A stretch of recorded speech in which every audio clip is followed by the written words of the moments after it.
Hi guys, আমার আগের চ্যানেলটা নষ্ট হয়ে গেছে। তো চাইলেও এখানে আমি আর ভিডিও আপলোড করতে পারতেছি না, কোনো মুভি বা সিরিজ কোনো কিছুই আমি আপলোড করতে পারতেছি না। দেখাই,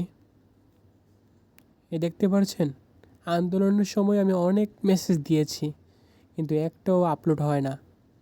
আমার চ্যানেলটা অনেক আগেই নষ্ট হয়ে গেছে। আমি অপেক্ষা করতেছিলাম যে কবে ঠিক হবে, তাই আর ঠিক হচ্ছে না। তাই আমার কিছু ভালো লাগতেছে না। তাই আমি আপনাদের জন্য নতুন করে আরেকটা চ্যানেল খুললাম, এই যে টি সিরিজ ড্রামা। এখানে সিরিজগুলো আপলোড করব ও মুভিগুলো আপলোড করব। ওকে, এখন আপাতত চ্যানেলের নাম এটা, পরে চ্যানেলের নামটা চেঞ্জ করা হবে। তো সবাই ভাইয়ের চ্যানেলে জয়েন হও আর আগের মতো ভালোবাসা দাও। ধন্যবাদ।